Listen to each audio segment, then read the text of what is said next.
Hello, everyone, and welcome to another episode of Lords of Limited. My name is Ben Warney, and joining me on the line, as always, Mr. Ethan Goblin Heel Cutter Sachs. If you can't beat him, join him, right, Ethan? I don't know. I don't know what's happening. I don't know. I'm not even sure you know what's happening. I don't know who you're mad at. I don't know why it's being directed at me. I don't know what the problem is, but we're gonna get into it in this episode, Ben. We got a lot to talk about, I think. Yeah, we got red to talk about, baby. We got red to talk about. Well, you can wait. I know you're seeing red a little bit right now, but we'll wait a little bit to talk about red. So we've got some more Pioneer Masters for sure this week. We're going to be touching on a draft log and using that as a way to sort of sprinkle in some thoughts about non-Gates decks. You know, we were all hot and bothered about green decks last week, but we're going to sprinkle some other decks in with this discussion of this draft log. Not just a draft log. This might be the world's best draft log I've ever seen in my life as far as options for a draft. This is the draft log of draft logs. This is the litmus test for Pioneer Masters. This is the perfect example of a draft. I mean, it's sort of like if you were to have AI engineer a log to have the most possible paths and discussions, this would be the one. This would be the one. It's a beautiful draft. You were like, I think we could spend the whole episode talking about this draft in the show notes. And I was like, yeah, whatever. And I clicked it and I was like, oh. So if you want to follow along at home with it, we'll have it a link to it in our show notes where you download the episode. Of course, if you're watching on YouTube, hello out there in YouTube land. And we'll have the visuals up for you. But it's going to be way less about like the picks that we make and way more about the discussions of the cards that are options and what those options mean. And then that'll give us the chance to talk about a variety of decks. And then, of course, tomorrow, so this episode will come out on Monday, tomorrow is when we'll change over the bonus sheet from Planeswalkers. So au revoir, Jace and Ajani and Garrick. Don't let the door hit you on the way out. And we've got Spells Week coming in, so a bunch of fuse cards. And we'll talk about some big winners and losers from that changeover, important cards leaving, important cards coming in, all that good stuff. Yeah, let's get into it. All right, let's chat about the Patreon page real quick, and then we'll get into the episode. Patreon.com/Lords of Limited is where folks can go to give back to the show if they so choose. We've got a lot of great perks over at the Patreon page. We've got the Discord. It's qualifier weekend. There's a Foundation sealed tournament. Qualifier weekend had some folks in the Discord sharing their sealed pools. I even saw some folks doing like big prep for the tournament, which was cool to see, getting on voice calls, sharing sealed pools and builds and talking about it. I was part of that qualifier weekend, no spoilers. My run will be up on our YouTube channel this week, but it was cool to participate in that and get to see that. So when there's high level events like Arena Opens and qualifier weekends, the Discord is an awesome place to be, and also just an awesome place to be for chatting about whatever Magic stuff is going on in your life. Yeah, for sure. I saw Sam P made day 2. I don't know if anybody else did or not, but I saw that in there when I was scrolling through. And Bistro Math, I think some other folks as well. But yeah, that was super awesome. So we're recording right now. I've been checking the channel to see like, what are people's pools? Like, how are people doing? Because I want to cheer them on too, and some great perks as you move up the reward tier rankings. The best, of course, is access to our Patreon feed. The podcast is available over on the Patreon feed, so you get early access, and more importantly, you get access to our weekly bonus episode, Lords Unlimited, which is an awesome place for us to get to just dive a little deeper, continue the conversation from the podcast that week. So a lot of exciting stuff, and you can do a little free week trial over there if you want to check that out, see what that means. Like, oh, how does a podcast feed integrate into my podcast app? You can do all that for free. You don't even have to spend any money first to check it out, see the episodes, see if it's what you want to do to give back to the show and get some perks. And we want to shout out our new patrons the first week that they joined. This week we're welcoming Joshua, Matthew, Tim, and David. Thank you. We really appreciate your support. Yeah, cannot say thank you enough. All right, let's get into this draft log, Ben. I'm really excited to chat with you about it. And I remember when I opened this pack 1 pick 1, I was like, I think all the options are on the bottom row. Like, you got the 3 rows of cards on Arena. And I was like, I'm seeing all these cards on the bottom drawing my eyes. So I'll throw those out there, and then I'll see if there's any other cards in the pack you want to shout out. I guess maybe one other that's catching my eye right now. So those cards being Simic Guildgate, blue-green tapland, Selesnya Charm, the green-white common that has 3 excellent modes, +2/+2 and trample, exile a creature power 5 or greater, or make a 2/2 knight token with vigilance. Gnarlback Rhino, 4 mana 4/4 trample, heroic draw card. District Guide, 2 and a green 2/2. When it enters, search a library for a land or a gate. Wild Slash, single red, deal 2 to any target. If you have Ferocious, damage can't be prevented this turn. And I guess the one other card that I'd shout out is Anchor to the Ether. 2 and a blue sorcery, put target creature on top of its owner's library and you scry 1. Our rare is a bit of a dud. Shamanic Revelation, 3 green green. For a sorcery, draw a card for each creature you control. With Ferocious, you gain 4 for each creature you control with power 4 or greater. Can we start the snark early? You haven't shouted out format all-star Falaji Archaeologist. 1 and a blue for the O3, mill 3 cards, and if you whiff, it gets a +1/+1 counter. Okay, so would you like to... Here's my question for you. Are you... I'm so passive-aggressive right now. This is what I'm saying. Like, you're passive-aggressive, and I haven't done anything to you. I haven't hurt you in any way. I would like to talk about Falaji Archaeologist. Would you like to talk about it now? Sure, we can talk about it now. I think so. Okay, so I wanted to endeavor to play Dimir this week. I just couldn't find a draft to get into it responsibly.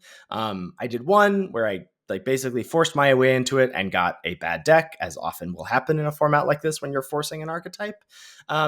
But I was watching some of the Kenji stream, Numat the Nummy. He was basically forcing Dimir one day, and he had this bit where he was every Falaji Archaeologist he drafted, he was well, that's 2 wins right there. So we had three Archaeologists. So you would have loved it. He was really just giving you the old reversey. But I've seen it in action on the other side of the battlefield. I've seen Discourse in our Discord. Speaking of Samp, I did ask him about it because I know he's a champion of Dimir. I was I want to talk about Dimir. Here are my thoughts on it from seeing it and trying to piece together things. The other thing I'll say, I will use the D word. Falaji Archaeologist is doing quite well in the data. It has a high game in hand win rate among blue commons. It's the top performing blue common and one of the top commons overall. Not that high common game in hand win rate necessarily matters, but that is a point of reference of if it has a high game in hand win rate and we're low on it, I often feel we probably need to shift that a little bit. So this is all sort of theory crafting in a sense, my feeling about Dimir, and that's what I wanted to talk about Falaji Archaeologist in, is I think we were slightly wrong about the card.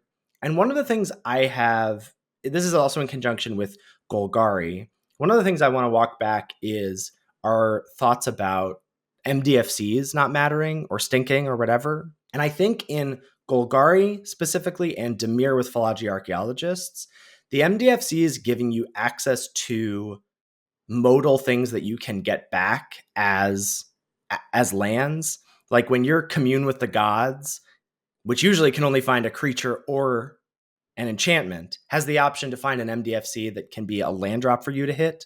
When your Falaji Archaeologist can find a Jawari Disruption or a Salundi Vision, that's a land drop for you to hit. I think that bumps that card's flexibility up, and I'm more interested in it because that's one of the things I often want from that card is I'd like to be able to just hit land drops with my deck. And when Falaji Archaeologist whiffs or finds me an Essence Scatter, I'm that's not actually what I wanted. What I wanted was just to be able to keep hitting land drops in my Dimir deck. So I've found that to be where the MDFCs have shined for me, and in Golgari specifically with milling them with Undead Butler or Commune or whatever, and in Dimir with Falaji Archaeologist, which is again theory crafting. But I think the card is better than we were giving it credit for. I would buy the better than giving it credit for, but I just, here's my 2 cents on Falaji Archaeologist. I feel good when my opponents play it, and I feel terrible when I have cast it, and I cast it a lot early on in the format. Now, granted, I'm playing Gates decks where it's probably at its worst against a Gates deck, but if it whiffs and you're playing against a control deck, you just mulliganed. You're down a card. And it's hard to stuff your deck with 10 plus spells. I buy the MDFC thing. That all checks out to me. I haven't done that yet. That sounds great. Love that. But it's still hard to get your spell count up to 10, 11, 12 spells. And if you get it higher than that, you're bordering on one of those true control decks. And I just don't think it's possible to account for all of the different matchups you're going to face once you start steering towards a true control deck. And yes, Falaji, every time everybody talks about it, they talk about, well, you perfectly hit the O3 and get your spell when you need your spell, or you hit the 1/4 against Boros, and it's great. And they don't have a trick to just mow it down and keep smashing you. There's a lot of inherent variance in Falaji Archaeologist for which mode you get. I mean, granted, you can choose not to put a spell if you want the 1/4 for sure against Boros, but ultimately, I think it's got a lot of, what it wants you to do forces you to build bad decks in the format. Like I don't want to be playing a blue control deck. That's my 2 cents. And if you get forced into it, sure, you probably got to play some Flaggy Archaeologist, but I just don't understand the narrative of it being an important piece of the format. But so what do you say to it? I know I hate to use it because I really want to move away from us talking about 17 lands data because I don't think that plays to either of our strengths. But like, what do you say to it being like whatever? It's a top 10 common, top blue common. Like, do you just say like that's just wrong? Yeah, I don't have much of a response to that because it's also in best of one. And like I've gotten absolutely crushed in best of one when I'm trying to play multicolor nonsense too, but I think like the this format is prone to hyper aggro decks, and we know the hand smoother and best of one juices those archetypes up. Mm-hmm. And so, yeah, like you're gonna face them more often. And yeah, Philology Archaeo, like if I know I'm likely to face Boros 5 times out of 7 But runs in Mythic or whatever. yeah, but that isn't the case. Like I've played both. I've played more best of one than best of three, but I've switched to best of three over the past few days. But like I was facing, I would say 60% Gates decks. I was not facing aggro that much in best of one. But my point is, I don't want Archaeologist against Gase decks. That's what I don't get. Like, it's hard for me to think that a card is good that I don't want against the premier deck in the format. Mm-hmm. The other thing that I feel like I shifted my mentality about with Demir, which is again, it's hard for me to think about how Archaeologist fits in there other than just as an early play. But I was thinking about Demir more like Rakdos as like a mid-range deck and stopping thinking about it as a control deck and just like a deck that gets sure it can grind air quotes in the sense of it has a ton of 2-for-1s like thanks to Possessed Scob, etc. But that like you want to be getting on board and pressuring your opponent, and then if you have to, you can play the value game in the mid stages and late stages of the game. How Philology Archaeologist fits into that, I am not particularly sure. A card that I had kind of want to walk back my tune a little bit about is Basilica Screecher in that sense. That I've been impressed by that in like assertive Demir decks that are like super low curve, like your curve stops at 3 or whatever. And the Screechers kind of pose a bit of a problem. Now, obviously, Crawl Harpooner laughs at them, whatever. Your Gates Ablaze laughs at those. But I have found Basilica Screecher to be a little bit better than I was giving it credit for last week. So this ties into a lot of my points, I think, about red when we get to talking about red. Yeah. So all of those cards, Philology Archaeologist, Cloudfin Raptor, Basilica Screecher, none of those are particularly intrinsically powerful cards. Like I think Yes. it is possible. Like usually master sets are synergy driven sets, like Mm-hmm. synergy dominant sets, synergy first. And I don't think this one is. Like I think the raw card quality, certainly this week while the planeswalkers are running around, these 2 weeks, the raw card quality vastly out trumps synergy for the most part. And so when you're choosing to draft synergy over good cards, I just feel like you're giving up so much equity. You're doing like a tier 1.5 or a tier 2 strategy in the format, but you can just draft great cards and win with great cards. But you can't always do that. And I have, because I've floundered a lot this week with Gates decks, with control decks. Like I think it's harder to do than I think you're making it out to be, or at least my experience has been that you can't always just draft the good cards. You can start with a good card and then you maybe get pushed off of it, or something else is like so apparently open, like one of the good streamlined 2-color decks is open, that you're supposed to be doing that instead. So I agree with you that like the power level is there, but it's not like you're I feel like what I'm hearing you say undercuts the power of the streamlined 2-color decks that we like. That's fair. Yeah, I'm not acknowledging that. I don't want them to. I don't want to sound like they're not good decks. Like if you hand me a good mono red deck, yes, signing up to play it.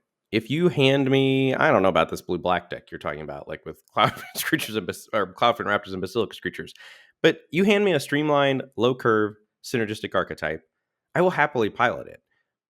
But I feel like in the drafting portion, like and maybe this is a me thing, I just don't understand how you're ever supposed to get into them if you rate things on card quality. Like if you expect me to pick a 1/1 haste heroic, make another 1/1 haste over a card like Denrova Horror or something. I don't have it in my DNA. I cannot. Like it's like But I thought you were. But this is an interesting change to your tune from last week, where you were like, Denrova Horror is replaceable. sort of. Yes and no. But that was so the Gates decks aren't quite as open this week anymore. Like I'm with you on that. Like I haven't been able to draft Gates as often as I would like, but it it boils down to, I think for me, what you value as the best color.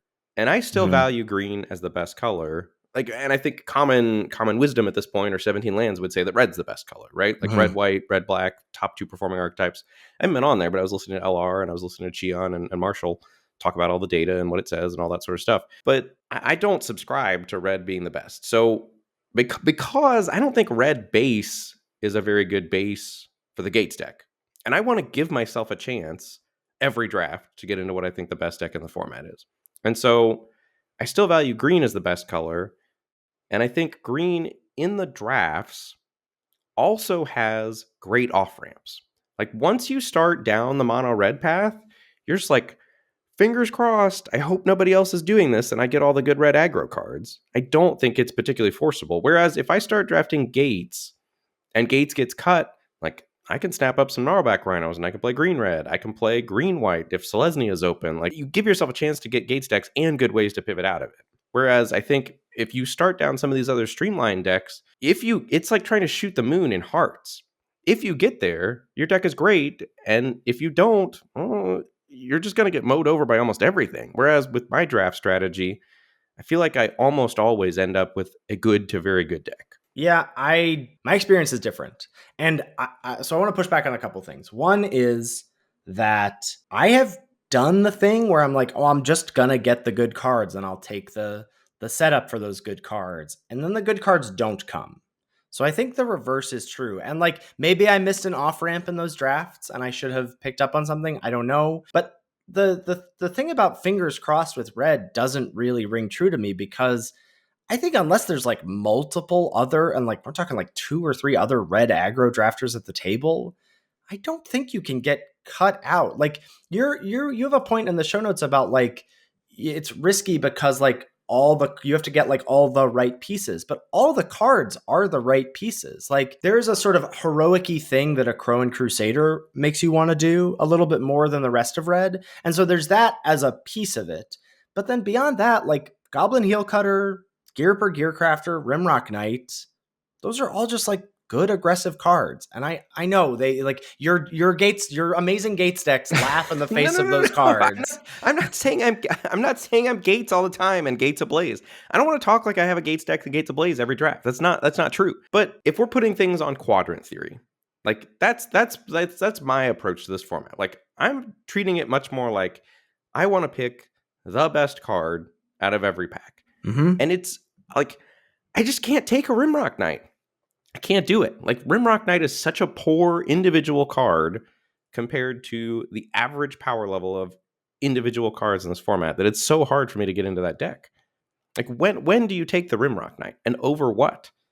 I took it pick 8 in this draft log.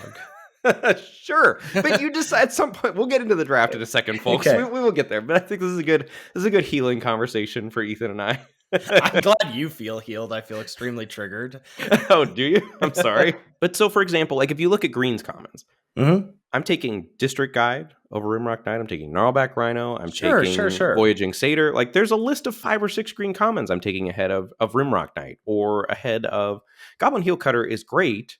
But again, like, is that the thing? Like, what's the red card that hooks you into red? Yeah, That's the thing I don't get. Heel Cutter, I think, certainly at common, and this is sort of a teaser for what we'll talk about at the end of the episode with spells. The spells Fortnite coming. Many people have told us we should start calling it Fortnite because it's 2 weeks and we don't get to use that word enough. So we're going to start doing that. So Planeswalker Fortnite is ending and Spells Fortnite is coming, and Goblin Heel Cutter will be gone. So everyone can stop talking about mono red. Well, I do think that'll be a big knock to mono red. I think and you're saying mono red, you don't mean literal mono red. You just mean red based aggressive decks. Yeah, like red or red white. I mean, red white certainly is still going to exist. But here's the other thing about my draft strategy. Mm-hmm. I also still get to play Goblin Heel Gutters in my green red beatdown decks when I get cut out of Gates and red is open. Like, happy to do that. I just end up with a base green version of the deck. And I think the narrative that I'm pushing back against, which is if you feel personally attacked, this is not pushing back at you. Well, because But you're talking to me. I am, I am talking to you. I was also very disappointed when I came into your stream and you were playing red because I wanted some solidarity from you, and then Uh-huh. you couldn't give me any solidarity. I couldn't do it.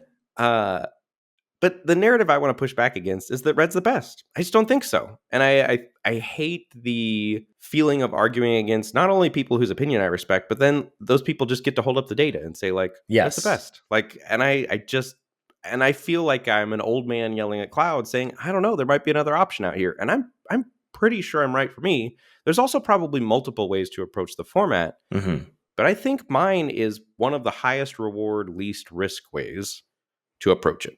Yeah, I buy that. You know when you discover a new binge-worthy show or a song you play on repeat, or an underrated comment in a rotating bonus sheet, and you have to share it with your friends so they can experience just how awesome it is? That's kind of what it feels like when you discover that Mint Mobile offers premium wireless for $15 a month when you purchase a 3-month plan. It's such an awesome deal, there's no way you can keep it to yourself. Friends don't let friends overpay for wireless. Say bye-bye to your overpriced wireless plan and switch to Mint Mobile. $15 a month? That's less than an entry into the Arena Open. So cheap! Use your own phone with any Mint Mobile plan and bring your phone number along with all your existing contacts.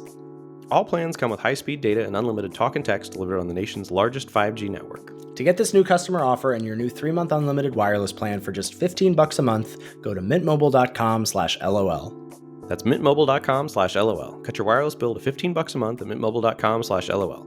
$45 upfront payment required, equivalent to $15 a month. New customers on first 3-month plan only. Speed slower above 40 gigabytes on the unlimited plan. Additional taxes, fees, and restrictions apply. See Mint Mobile for details. Let's dial back into this pack one, pick one, because I think this will give you an opportunity to talk about that. So what cards jump out to you looking at this pack to refresh folks' memories of what's here? Sure. Philology Archaeologist, not one of them. That's Thank a bad you, way to thank start you. the episode. It's all good. But I think a good discussion. We needed to have that discussion at some point. Might as well get it out of the way. The 5 that you mentioned. Selesnya or Simic Guildgate, Blue-Green, Selesnya Charm, Gnarlback Rhino, District Guide, Wild Slash. I think those are the 5 cards. You can shout out Anchor to the Ether, but I don't think you're taking that here. I agree. I'm curious as to your thoughts, because I've gone back and forth between Simic Guildgate and District Guide. Are you still on the first District Guide over the first gate? I don't know anymore. I'm a little gun shy about the Gates deck currently, and that's why this pack sort of like makes me nervous a little bit. It's not something that I want to like. I don't feel as like I want to go after it as much, and that's partially because I feel like I understand some of the other decks more, and I feel like the Gates deck is more contested. And looking at this pack, one of the reasons I didn't take one of those 4 green cards is that I didn't know what to take.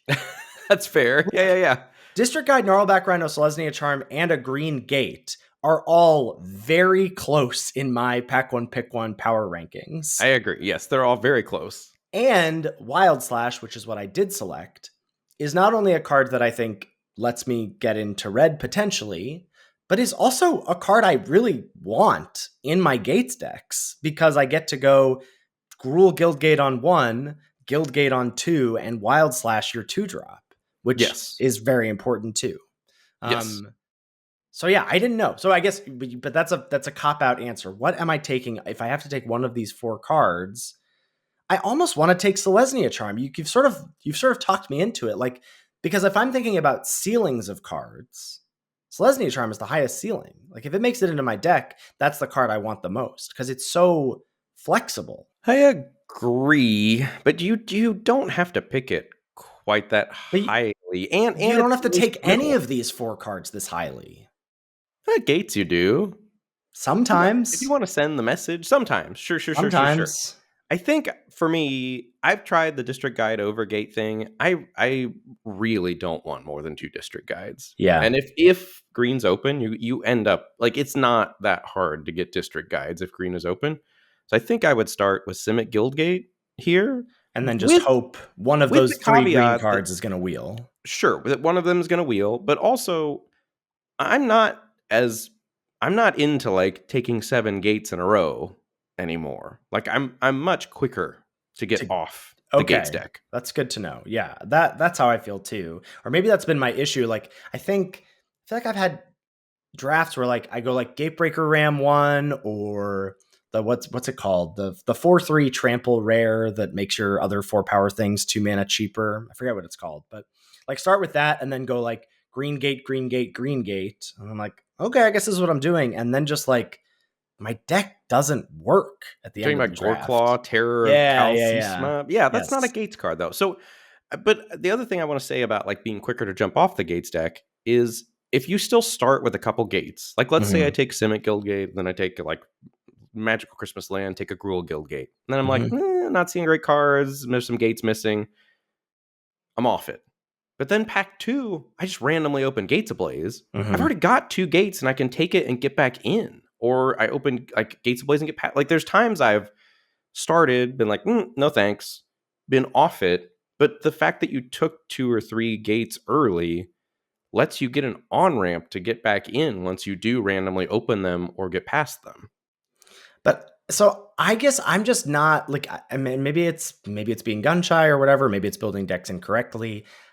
I'm not interested in a if let's say I don't know. Let's say you've got outs to a blue white aggro deck. Like you picked up a late one of your off ramps with Lief Sky Knight and something else. And yeah, you've got some gates that are appealing, and then you see the gates ablaze.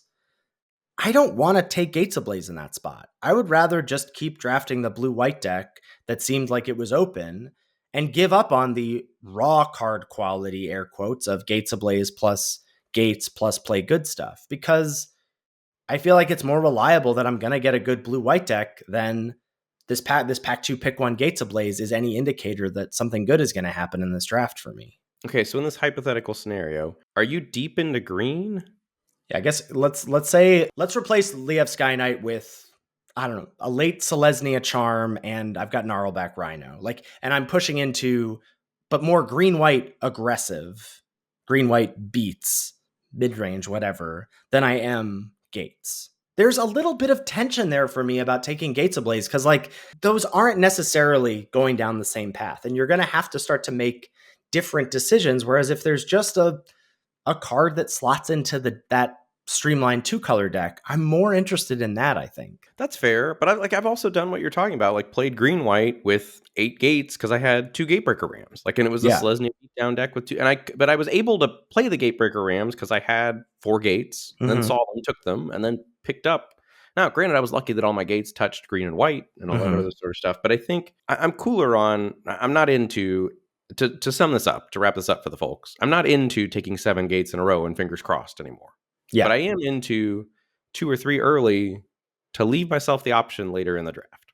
Okay. So that's to answer what I would take out of these first 5 cards. I think it is Simic Guildgate for that reason. But I respect the Wild Slash pick also. That's good reasoning there too. Yeah. So I took Wild Slash, and we'll continue on with that in the pile. Moving on to pack 1, pick 2. There's a Boros Guildgate. There's a Dreadbore, black red destroy a creature, planeswalker. Don't think there's any other commons to shout out. Moving on to the uncommons, there's a Night Howler, 1 black black for the 0/0 with Bestow for 2 black black, an enchanted creature or this creature get +X/+X, where X is the number of creature cards in all graveyards. There's Silk Wrap, the 1 and a white exile thing with mana value 3 or less until it leaves. And then a rare still in the pack, Sylvan Primordial, 5 GG for a 6/8 with reach. When it enters, for each opponent, you blow up a non creature permanent, and then for each permanent destroyed that way, you search your library for a forest card, comes into play tapped. So for me, I see that the card that you selected is Night Howler. I don't Mm-hmm. think that would be in consideration for me. Was that pushing down, like wanting to get into black green or trying to experiment with another archetype, or do you like that as the pick still? I think this is the best card in the pack. If we're talking about power level of cards, I think this is the most powerful card in the pack. I think Night Howler is very good. For black green exclusively, correct? And black red. And black red. Interesting. Yeah. So you would like your black red at the end of the draft. You would prefer to have Night Howler over Dreadbore. I don't. Yeah. I mean, Night Howler is just, I mean, I have faced it enough. I think this may be the first time I've actually took it in a draft. I've faced it enough and found it to be really annoying. The fact that it goes make a thing, make an innocuous thing big and then die into a big thing Yeah. has been problematic for me. Okay. I think I would be on Dreadbore or Silk Wrap here after taking Wild Slash, and I think I would probably be on Dreadbore just to try to get into a great deck. Yeah. I mean, this might have been partially me thinking like, well, maybe Undead Butler wheels and like maybe I can get into black green specifically. So it gives me outs to that. I just think it's more powerful than Dreadbore. Like, Its ceiling is higher, I agree, yeah, but I just don't yeah. think you hit that ceiling very often if you're not black green. I think you really can. Like if you're thinking about it early, I think you really can. Like Okay. how high is your creature count in black red decks? Is it not 15? I haven't played black red since the beginning of the format. Oh, okay. Yeah, I think your creature count is up there in black red. And neither of us are interested in Sylvan Primordial. That card is not good. No, not Yeah. good. Okay. So I took the Night Howler here. Pack one, pick three. There's still a Golgari Guildgate in the pack. Black green tap land. Look at the uncommons, there's a lot. There's a Thunderclap Wyvern, 2 white blue for a 2/3 flash flyer. Other creatures you control with flying get +1/+1. I feel like I don't respect this card enough. I'm not saying I would take it here, but I feel like I need to start like shouting it out. It's always a card that I see like pick 12, and I'm like, dang it. How did I miss not getting into blue white in this seat, you know? I think it's like the same as Liab Sky Knight for me in the blue Yeah. white deck. Maybe even a little worse. Liab Sky Knight's so good. Leaf Skynet is really good. There's a Seed Guardian, 2 GG for the 3/4 reach, dies into an XX, where X is the number of creature cards in your graveyard. There's Balaged Recovery, the MDFC, that rebuys a card from your graveyard to your hand. There's a Thopter Engineer, 2 and a red, 1/3. When it enters, you make a Thopter, and artifact creatures you control have haste. Priest of the Bloodright, 3 black for a 2/2, comes in with a 5/5 flyer, and at the beginning of your upkeep, you lose 2 life. Yeah, this is interesting. I know we said we weren't gonna rewind much, but I just want to shout out more about gate stuff. So let's say I go Simic Guildgate into probably, I don't even care what pick 2 is. It doesn't have much for the gates. Maybe Dreadbore, maybe a Leaf Crown Dryad. I would not take Golgari Guildgate here anymore. Pick 3. I think Okay. the green black gates I don't care about because I very frequently care about black cards in them. Like I'm much more interested in Gruul first, I think, Selesnya second. Like I really like the Naya Life, Mm-hmm. Simic, and then I basically value Golgari Guildgate like an off green. Because you want access to Gates Ablaze and you want access to Selesnya Charm. Yeah, I want access to Selesnya Charm. I really like the Selesnya cards. Like I like green red base and green white base, and I also like those as off ramps for the Gates decks. And Yeah, I would very rarely want to off ramp into Jund or things like that. makes a ton of sense. So for you here with Wild Slash and Night Howler, I think there's a fairly clear pick in Thopter Engineer. Mm-hmm. Just to go along with your Wild Slash, gets you deeper into red, that sort of stuff. Mm-hmm. Yeah, that's what I took as well. I was eyeing, I think probably just because of what we talk about. Maybe we should talk about Golgari now. As I said, we're going to pepper in the conversations about the archetypes here. I was eyeing the Seed Guardian, one, because it's just a card I like, and two, because I was sort of jonesing to draft this Golgari deck. So I got a tweet from someone named Justin saying, I just listened to the pod and heard you say not sure how to get into black green, and this is my last deck. It got me a trophy. And they talked about a card that had not been on my radar, but Commune with the Gods, about clocking those in draft and wheeling them. And I definitely had noticed that they go late all the time because I was like, this card's terrible. This is the 1 in a green. Look at the top 5. You can put a creature or enchantment from among them into your hand, and the rest go into your graveyard. Well, that in conjunction with Gurmag Angler basically gives you like a 3-mana 5/5, right? Because on turn 3, you can just do that. If you've got an Evolving Wilds or some other thing that entered the graveyard, that's all you need to then fuel the Gurmag Angler. And I hadn't quite put that piece of the puzzle together. And that's a pretty big game. Not saying that is a tier 1 thing to do, but I think as an off ramp, as a tier 1.5, tier 2 deck, I think it makes a ton of sense. Like being able to scoop up undesirable cards, having a redundancy of communes to either fuel your Gurmag Anglers, make your Nemesis of Mortals cheaper, whatever, have some redundancy there. So I think I was sort of thinking about that while eyeing the Seed Guardian, but I agree. Taking Thopter Engineer as a follow-up to Wild Slash makes the most sense. And I think the issue with that black green deck is I've seen that too, and I've played against it, and sometimes it gets you good. Mm-hmm. Like if you don't have the removal spell, but there's so many ways for it to go wrong too. Like it's Yes. not like you said, it's definitely a tier 2 strategy because like if your opponent has Dreadbore, like you did all this work to power out Gurmag Angler and they snap it off, or you did all this work to power out Gurmag Angler and they Gust of Winds it and it's back in your hand, and then you're like, oh, Yeah. I mean, Gust of Winds just laughs at that. I did finally get a version of this and like barely got the 2-1 with it, which is not a great sell for the deck. But part of it was like one of my opponents had secure the wastes, and I was like, oh, my big dumb 5/5s cannot beat 6 chump blockers. No. Like that's not how my deck is winning, you know. So it's tough.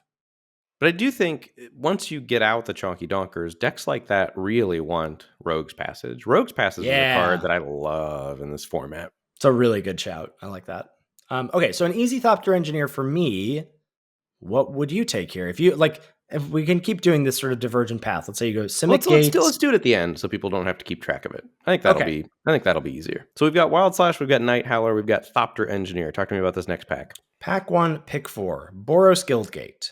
Possessed Scob, 3 blue black 3/2, rebuys a creature, instant or sorcery from your yard when it enters, and then when it dies, exile it instead. There's Witch's Mark, 1 and a red sorcery. You can discard a card if you do draw 2, and you make a Wicked Roll token attached to a creature you control. In the uncommons, there's a second Thunderclap Wyvern. There's a Conclave Naturalists, 4 and a green 4/4. When it enters, you can destroy an artifact or enchantment. And a Mogus's Warhound, 1 and a red 2/2. Attacks each combat if able. Has a bestow cost of 2 and a red. To make it a creature +2/+2 and attack each combat if able. Yeah, this is kind of a flat pack here. There's nothing that really is good enough to push you in a new direction. Like you can't take Thunderclap Wyvern after passing the previous Thunderclap Wyvern I mean, you could and try to wheel it. try to wheel it. You could. That seems a little aggressive to me. I don't think it's worth abandoning the start I have, but I think that's like with other starts. If we were a bit more at sea, if we had 3 disparate picks and one of them touched white or blue, I think you could do it. Sure. I think I like Mogus's Warhound here for you. I've been annoyed by that card. It's similar to the Night Howler problem, like making an innocuous thing big and then like it's the 2/2 still left around, like after you Gates Ablaze or something. Right. It's been a problem. Yeah, I mean, slapping it on a Thopter token, that's nothing to sneeze at. I mean, the other card I thought about Possessed Scob. I think partially because I was curious about Dimir and not like this feels a bit like I'm making a decision by taking Mogus's Warhound. I feel like now I have 3 red cards. One of them is extremely aggressive. Like I feel like I'm making a decision with this pick. I agree, and I think it's the right one. So, but to go, I would highly disagree with taking Possessed Scob this highly. I just don't think you need to, and I don't think it's good enough intrinsically as a card to take it this high. It's really slow, really slow. Like you have to have for Possessed Scob to be good, you have to have the nuts around it, and so taking it highly, assuming you're going to get the nuts, is pretty dangerous. I think. Yeah, I think that checks out. But for me, like this is what I'm saying about red. Like I never do this because I'm never taking Wild Slash first.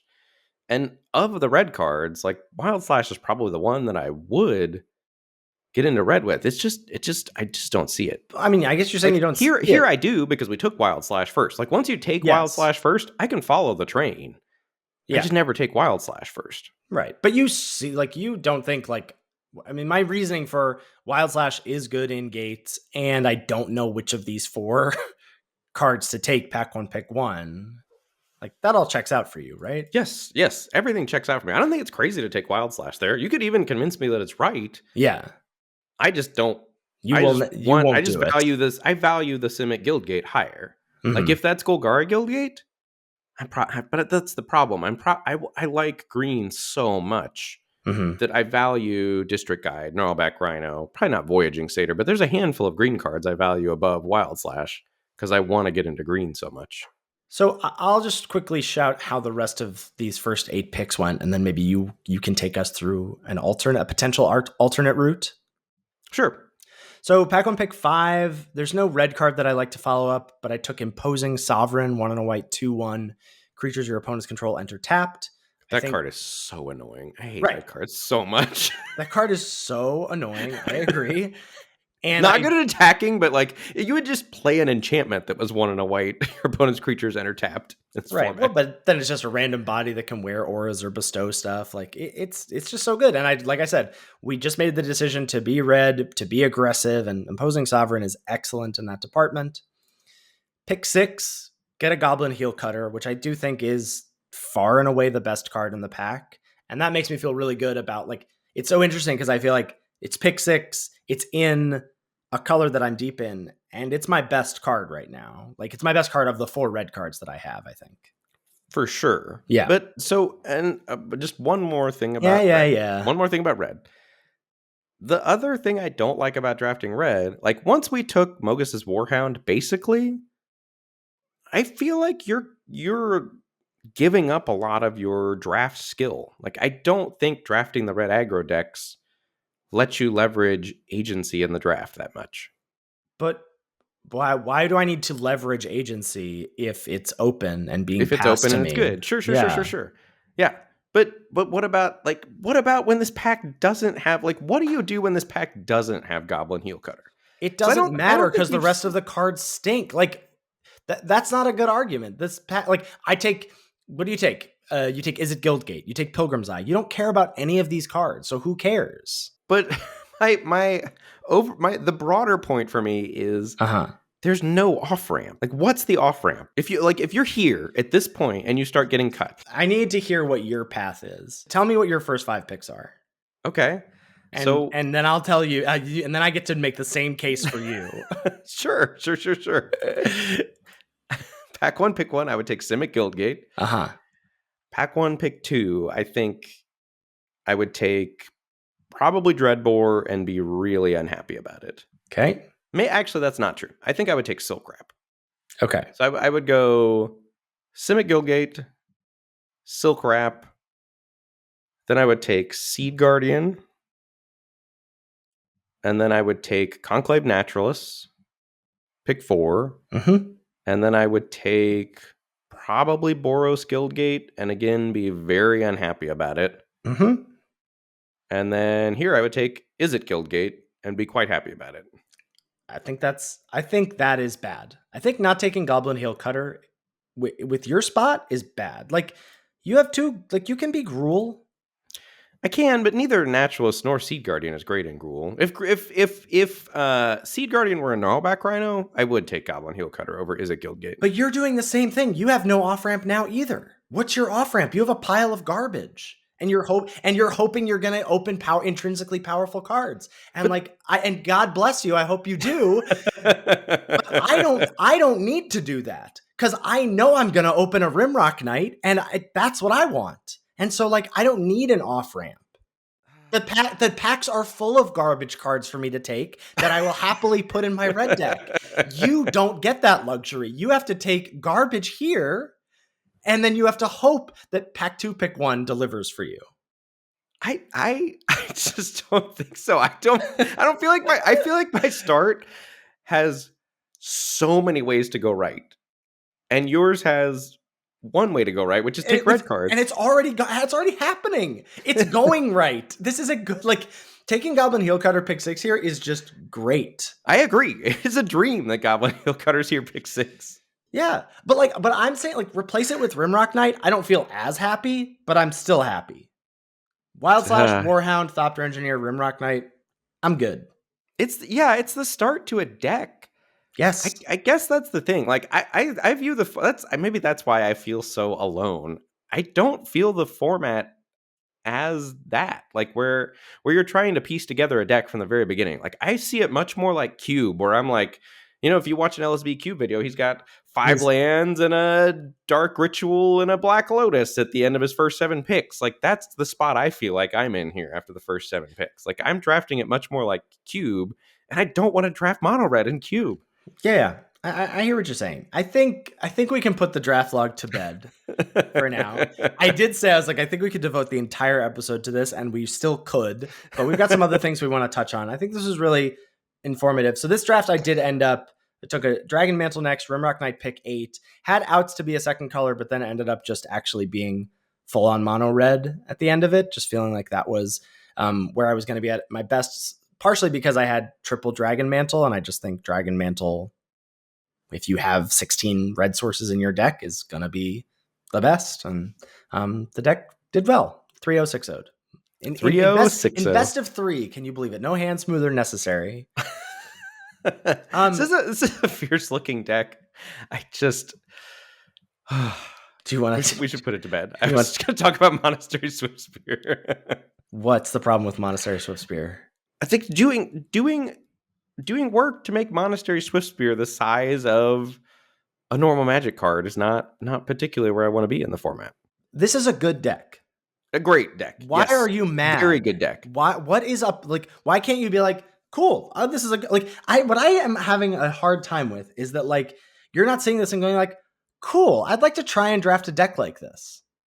Because when people show me decks that I haven't drafted, like that black green deck someone showed me, I was like, oh, okay. I want to figure out how to like get there. You don't have that when you look at this. You're like, this is ugly. I wish it didn't exist.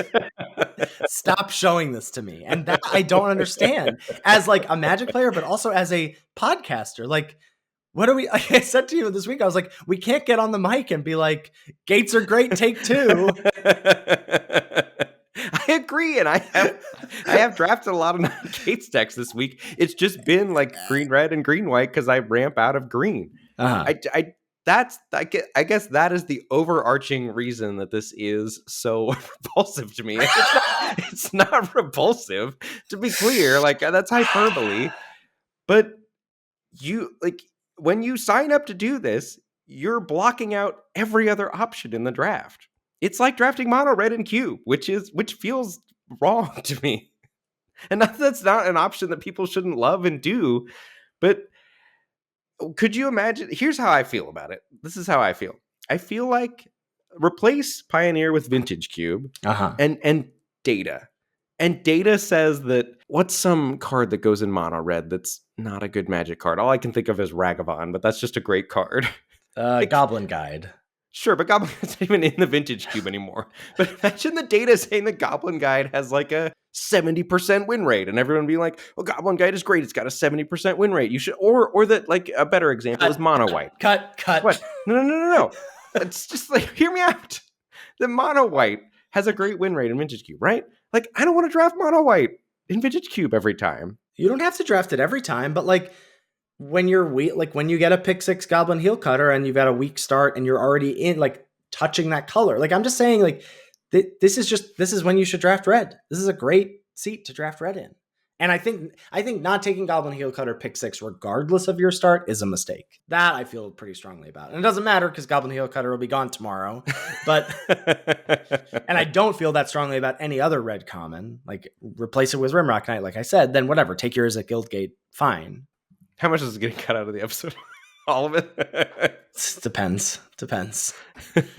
Are there any other 2-color decks that we feel like we'd like to touch on before getting to the spells list? Yeah, I would really like to touch on Gruul. I think Gruul is excellent because it still gets all those red aggressive tools. You just happen to be green base a lot of the time, and you can be red base, but it's tough because Gnawback Rhino's green, and it's the best common reason I think to be Gruul beatdown. You're never doing the Akroan Crusader thing in these Gruul off-ramp decks, right?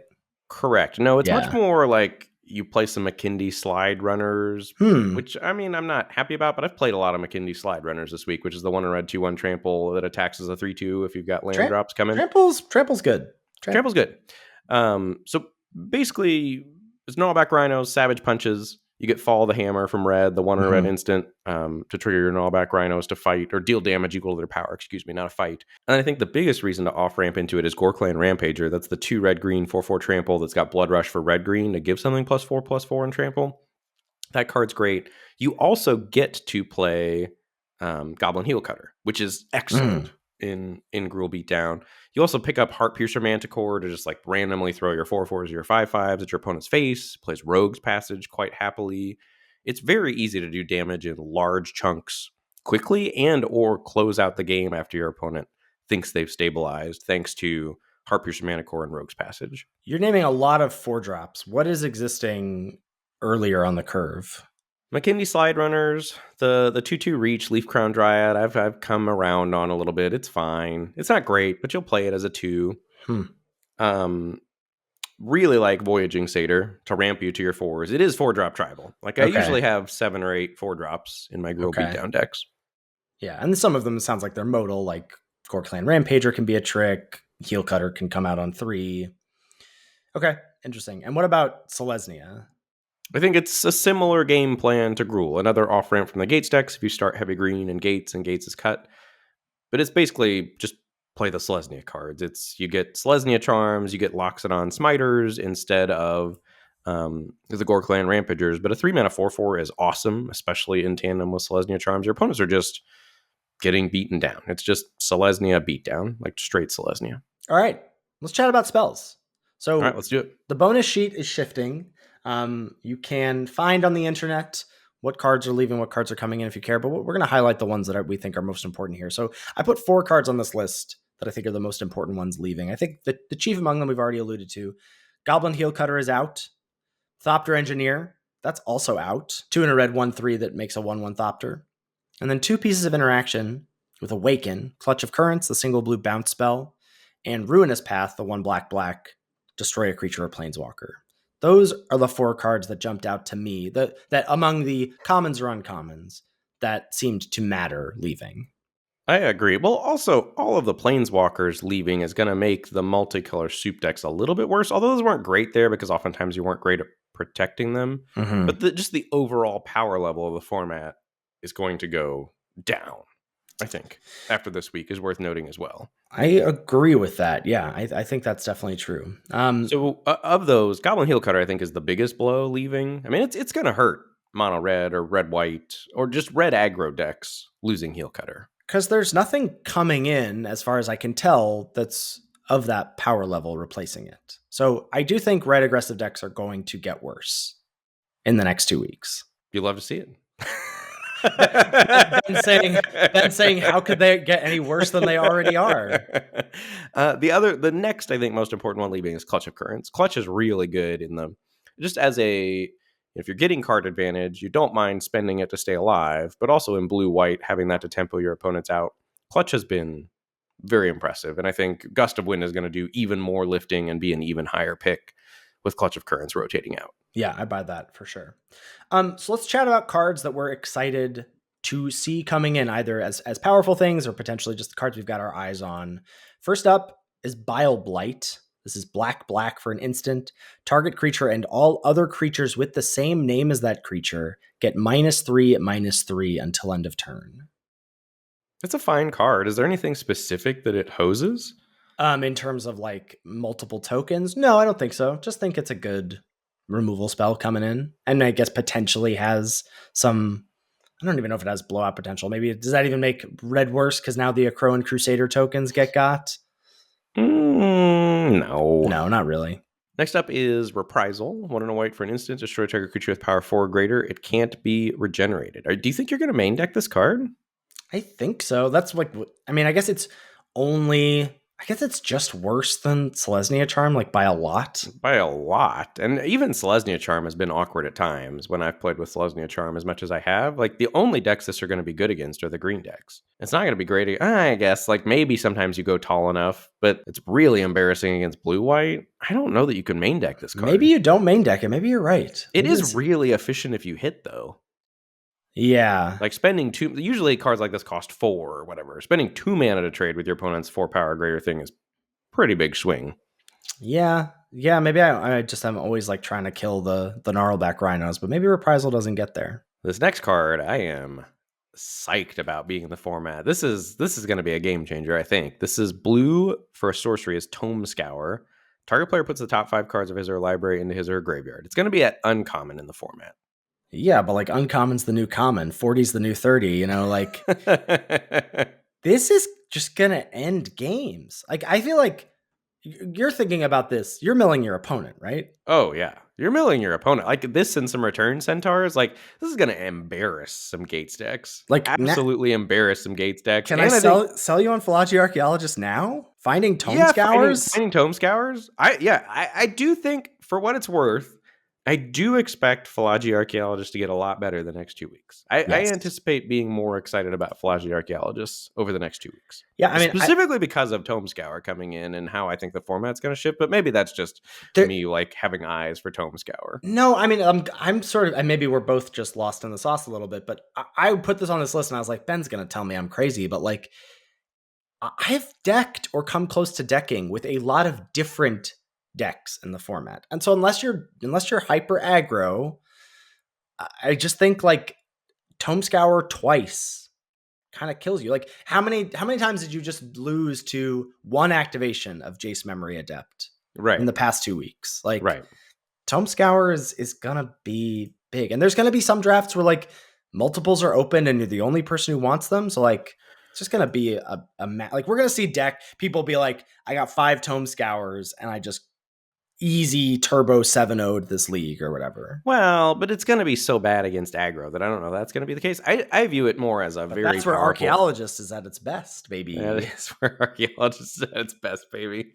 I view it more as a powerful sideboard card. Like you're going to pick them up, Uh, they're going to live in the sideboard, and when you face, your blue black mirror, or you face the gates mirror or whatever, you're going to mhm. bring those babies in out of the sideboard to win the decking war. The next card on this list, I think, is a big player, or it's going to, I think, juice up red black, is Limits of Solid Areas, 3 and a red for a sorcery. Gain control of target creature until end of turn. Untap it. It gains haste until end of turn. It also has cycling for 2 mana. Red black getting an active treason variant, I think, is big. Yeah, Nantuko Husk will have a purpose in life. And I think red white can main deck this because it has cycling. Like, your active treason having a sort of fail case is nice. This is the new Goblin Heel Cutter. No, because it's not common, so I just don't think it'll come up as often. But I think it's gonna be, good. All right, next up on the list, we've got Alive and Well. This is our first Fuse card. So if you've not played with Fuse cards before, you can cast one or both halves of the card from your hand. So on one side, it's Alive, 3 and a green for a sorcery, put a 3/3 Centaur creature token onto the battlefield. Well is white for a sorcery that you gain 2 life for each creature you control. So you can cast Alive or Well separately. Or if you have 3 green white, you can cast Alive and Well and make your Centaur and then gain 2 life for each creature you control. Yeah, I think the Gates deck getting another way to gain life is big game. That's where I'm thinking about this at its best. Yeah. You don't have that many creatures on the battlefield laying around frequently, though. Le briefcase. A briefcase, yeah. I don't know. Like, how much life does this need to gain? Like, 5 mana, 3/3 gain 4. You need one other creature. Are you mad about that? That's a good. I'm not excited about it. All right, I don't know what decks you're drafting, honestly. Like, I just thought you're talking about the Gates decks, and I just feel like it. Like the way you talked about Gates decks last week, when you were like, "I'm just never behind when I play Gates decks." Like, I don't know how that's possible. And then you're like, "I don't want Alive and Well." Like, what do these decks look like? How are you going tap land, tap land, tap land? And you're like, "I'm never behind. I don't need to gain life. Who cares?" Like, what are you talking about? I want Archway Angels to gain life. Like I want to gain life in chunks of 10 or 12 or 14 or whatever. Okay. But you don't need to gain life. You're never behind. I am at that point in the game. I am. But the starts where you go, like, here's the thing. The starts where you go, and people know this. We don't need to talk about this anymore. But I feel you're alone. You're alone on an island, and you Yes. need to defend yourself. I am alone, and that's going to be the feedback on this episode. Like you're just sitting pretty. Like nobody's going to be mad at you. Everybody's going to be like, "Oh, Ben," like the games where I go, Gruul Guildgate, Wild Slash, Gruul Guildgate, District Guide. Like when I Wild Slash on turn 2 and play a District Guide on turn 3, you can't lose. You can't lose those games. It's impossible. You just can't. I'm serious. I buy it. I mean, it makes sense. Anyway, next up on the list, we've got Far and Away. 1 and a blue for an instant, return target creature to its owner's hand. Away is 2 and a black for an instant, target player sacrifices a creature. This is a powerful card. Yeah, there's this card and another card on this list that I'm like, is my boomer showing a little bit that I'm like excited about this card? I think this is still good. So we've been down on the edicts these past couple weeks, but I think the fact that this lets you main deck an edict in a powerful way, like this just has play of like, you can save your creature in response to a removal spell and edict your opponent. You can do a thing where you like, they've got 2 creatures, you bounce the worst one, make them sack the other one. Like this for 5 mana is really good. And then there are just spots where you just want to play far, or you just want to play away, and this gives you that optionality too. Right. I mean, you're playing this for far, and you want access to away. Wait, what? Really? I think so. I think I'm more excited about far in this format than I am away. And ideally I'd like to be blue-black, or I'd want to be blue-white and have like, a couple Dimir Guildgates or whatever to maybe Mize away. And it's going to be at its best, certainly in straight blue-black. Yeah. Well, that's a thing to shout out about the fuse cards in general, is that I think it will start to, maybe the gates will get a little scarcer because there's now more reason to be like, well, I'm playing far in my blue-white deck, but like it'd be nice to be able to have access to a way. So let's grab some Dimir or Orzhov Guildgates.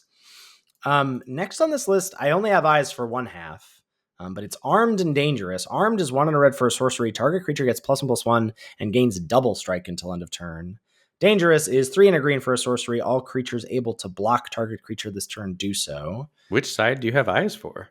I have eyes for Armed, personally. I think Armed is big game for red aggressive decks. I mean, Dangerous on Gnarlback Rhino is also pretty good, I guess, but that's 4 mana into 4 mana.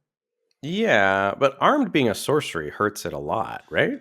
I don't know. Yeah, like your blowout potential isn't that big, but like Armed on your Annex and Cymede, Armed on your, like, your get a heroic trigger. It's got trample, sure, yeah. Certainly trample. It's going to be really good in red-green with all the trample stuff running around. Correct. Yeah. I think this card's powerful. Yeah, actually, I really like it in red-green with all the trample stuff running around. Yeah. I'm into that. I added Turn and Burn. Is this the other one where you were worried your Boomer's showing? I was You didn't even have it on the list. That's right. I was gonna put it on the list, and then I was like, maybe this isn't as good, but maybe it's just like far away. So Turn Burn. Turn is 2 and a blue. Instant target creature loses all abilities, becomes a 0/1 until end of turn. Burn is 1 and a red. Instant, deal 2 to target creature or player, and then obviously can be fused together. Is this good enough? Blue-red is certainly not good enough, I don't think. Like, is blue-red gonna get there this week now that their spells matter? I don't think so. There's not that many good spells coming in. That's what I'm saying. I mean, the fuse cards there's a lot to like about them. That's why I left it off the list. I'm not sure if it holds water. It's got to be fine in blue-red, if you're blue-red. I mean, the dream of this card, there's just so much setup. The dream of this is, I'm in combat, I shrink your thing, I kill that because it's an 0/1, and I use burn to pick off another thing. That is so much setup for what we in the biz like to call a 2-for-1.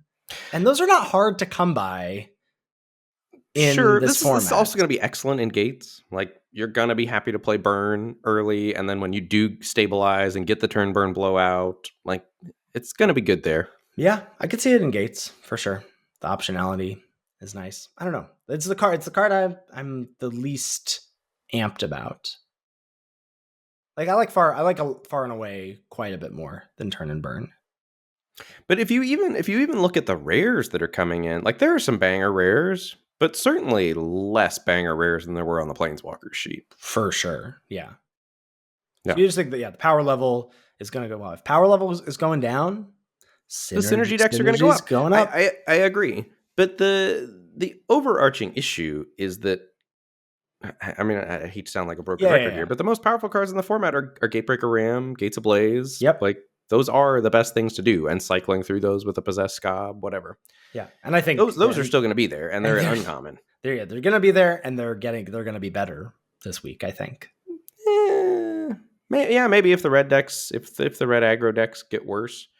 But I do also think, I mean, you've already seen it. Like, you've seen the evolution happening. Like, and especially in best of 3. I don't know what's going on in best of 1. I did a brief stint in best of 1 for a while, but in best of 3, Gates has been contested, and I've not been able to do it much. And I think that's what's interesting to me about the format. I like drafting, trying to get into it, and then figuring out what I'm supposed to do when I can't get into it. Mm-hmm. So the biggest losers, we've shouted it out. I think red aggro is the biggest loser with Heel Cutter leaving. We talked about this a little bit before. I think Dreadbore also is a big loser. Like, the fact Dreadbore that gets a lot worse. I mean, not a lot worse. It's still going to be a fine removal spell, but it is less unique. And less of a pull into black red. I think less important to black red. Like, you did need outs to, like, black red just has removal. Like, you've got Ob Nixilis's Cruelty, you've got Wild Slash. Like, you're gonna be able to kill stuff. And Dreadbore, yeah, it's cheap, but it's a sorcery, and I don't know. It's just, I think it's less important. The big winners, I do think red-black getting Active Treason is big. I think Planeswalkers leaving makes Gates better, and I think Alive and Well. Sure. I think Alive and Well is another life gain card, makes Gates better. And maybe just all fuse cards in general, just as like, here's multicolored cards that I can randomly cast both halves of, like the powerful ones. Maybe that makes the Gates deck better. And I think, and red heroic decks getting armed, and maybe just red green getting armed and dangerous. Anything else that jumped out to you? Weirdly, I don't think blue's gaining a lot, but I like blue's spot in the format a little bit better, with red getting worse. Because I do think the blue decks match up well. That's my least favorite matchup to play when I'm playing Gates, is playing against a blue control deck. Because you're sort of doing like, here's a card that matters. Yeah, right. And Does it resolve? If they have the counter spell, and it's not Essence Scatter, it's the 3 mana counters that counter anything that are tough to play against from the blue decks. And Essence Scatter getting your Gatebreaker Ram or whatever, like it's problematic. And I think if red's worse, I do like blue's, theoretically, blue's spot in the format better, despite it not gaining much as far as individual cards here. Well, then perhaps we should have shouted out a card that is coming in for blue, which is a common. It's getting a cancel that exiles. It's a devoid cancel that exiles. I almost put that on the list. Yeah, that might be a big winner and an important card as well. I could see that. Yeah. So I think that's the other thing that I see happening this week, potentially. Is blue getting better? Okay, blue getting better, and specifically blue black. Do you think, the people want to know, do you think Philology Archaeologist could find its way into your heart again this coming fortnight? I do. I listen. I think now that Planeswalkers are gone, I think Control's got a chance to shine. I think that's going to be the biggest shift for the format. Like not individual cards. I think Planeswalkers going away, because Control, like, that was what was so frustrating the first week because I was in on Control. I was in on Philology Archaeologist. But what if it's not Control? That's what I'm trying to say, is like, what if it's not pure Control? What if Philology Archaeologist doesn't belong in pure Control, or can shine in not pure Control? I don't buy it. I don't buy Basilica's Creature in my blue-black deck. I do want to play like blue-black or Grixis Control the way I was envisioning in my head the first 2 weeks. And I think with not having to account for Planeswalkers, it probably is possible to account for aggro and Gates. Like, I think Control can handle that. Like, as long as you don't also have to play to the board and be able to kill a Planeswalker. Yeah. Because like trying to account for playing to the board to be able to pressure a Planeswalker and beat Control and beat Gates Ablaze, like, that was all a lot. But I can definitely see, that is my plan going into these 2 weeks, is I want to experiment with blue Control and blue-black Control again, now that Planeswalkers are out of the format. Okay. Yeah. So all of our conversation was for nothing. That's how it is every week. We resolve and rinse, repeat next week. All right. Anything else before we go? No, I still don't like this format very much. I think I will probably be taking a bit of, I'm curious to see how the spell stuff shakes out, but I'll probably be mostly playing Vintage Cube over the holiday break. If I'm playing some Magic. Love to see it. And then I'll dial back in to Pioneer Masters and prep for the Arena Open week. The Arena Open. Is the Arena Open during Devotion? Yeah, it'll be, because it's on the 11th and 12th. So yeah, it'll be Devotion week. So Spells week doesn't even matter. I do have one last thing I want to throw out into the world before we wrap up the episode here. For everybody who is getting ready to pile on me in recent episode discussions and whatever about Red, I do see that it's good.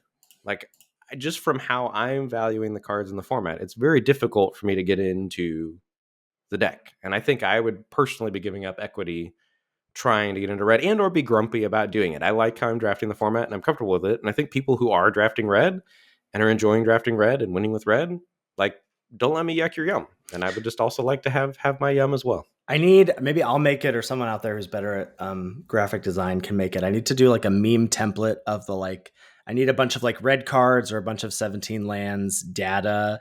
And then just Ben being like, not drafting like that, but happy for you, or sorry that happened. Like, that's how Ben is views. Like, I'm happy for you drafting on your Red journey. Seems great. Not for me, but. All right. And on that note, let us wrap it up. Thank you, as always, to Salty Pretzels for our intro and outro music. Make sure you give it a listen. You can find all our content on our website, lordsoflimited.com, our episode backlogs, our tier list, our merch courtesy of TeePublic, our Patreon page, our Twitch streams, respectively, our YouTube channel. All that's on lordsoflimited.com. If you've got any feedback about the show or any questions, shoot us an email at lordsoflimited@gmail.com. Thanks so much for listening. Merry Christmas, Happy Hanukkah, and we will catch you next week for another episode of Lords of Limited. Thanks, everybody. See you later.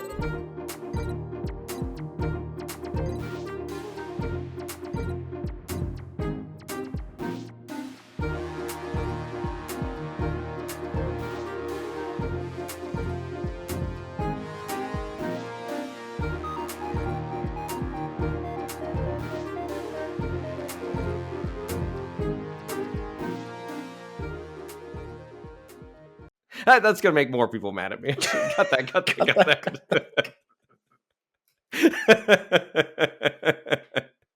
I don't know. I can say what I can say without sounding like a defensive turd. You're just in this impossible position. I'm in a very losing position. It's very frustrating. And you leaving me on the island this week. I think that's why you're I'm mad so at mad me. at you. It's because I knew when I came into your stream and saw you playing red that this was going to happen. I knew. I think that's why I'm mad at you. All right, let me try again. And you can put that on the outtakes.